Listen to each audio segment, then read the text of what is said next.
risk and risk assessment is an interesting concept, and one's background for me, as you described, was it came from the military and various operational things, but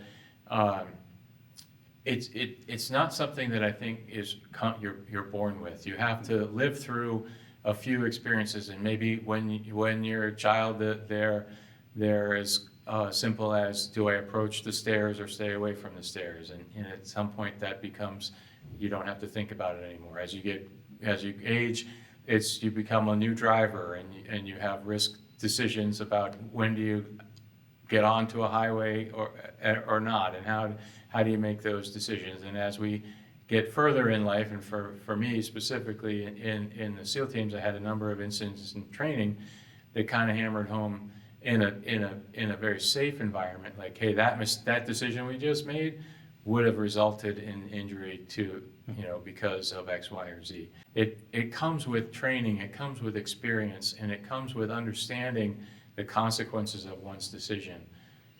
And life gets you to that point.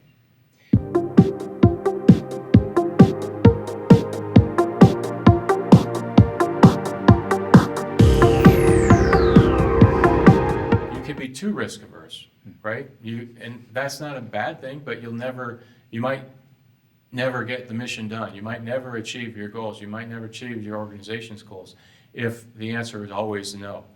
At some point, you have to accept a little risk, even just like waking up in the morning and getting in your car and driving to work. Somebody else could come flying out of nowhere and crash into you. But there's checks in place that prevent that, make that to be a really low likelihood outcome. Some of those are external to your own decision making, but some of those are your own decision making. Do you run a red light? Do you come to a complete stop? Do you look both ways? All of those things are part of who we are, and understanding those decisions, those micro decisions that happen all day long and all your whole career long, and getting to the point where they're part of your fabric of thinking, and you don't even have to realize that you're making risk decisions on a daily basis. Every experience adds to your wisdom, right? Whether it's in the risk world or just being a safe human being or just being a person. And each culture, whether it's Navy versus NASA, or whether it's your previous company versus your current company,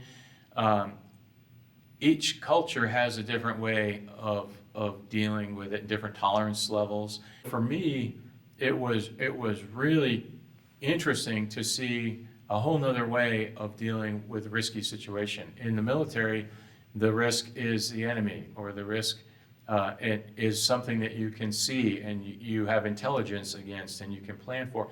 In a space mission, there's nobody shooting at you, but the environment is the enemy. And machinery that's going to fail, all machines fail. The camera that's filming me right now, it could have a malfunction and stop working. But you never know when it's going to happen. So it was really, really fascinating for me to then become part of that new culture and apply different methodology to the same sort of, what I didn't realize I was doing in the SEAL teams was risk versus mission success, risk versus do we stop and try another day, that kind of thing. And I've been very fortunate to have experience in two really highly functional but risk decision-making careers.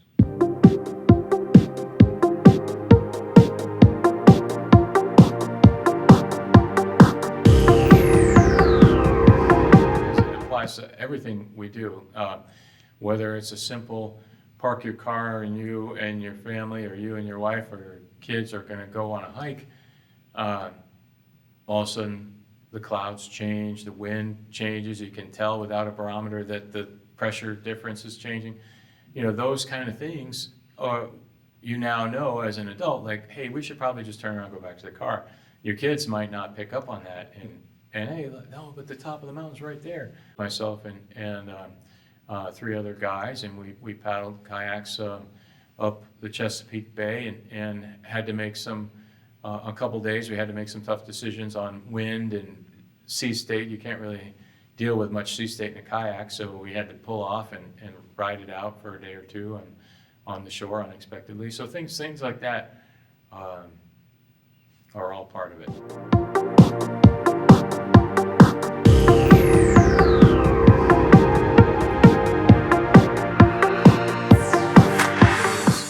Bodily functions in space. We train for all this technical stuff, and we practice and practice and practice. And we do train to use the toilet because it is a piece of machinery, and we need to use it effectively.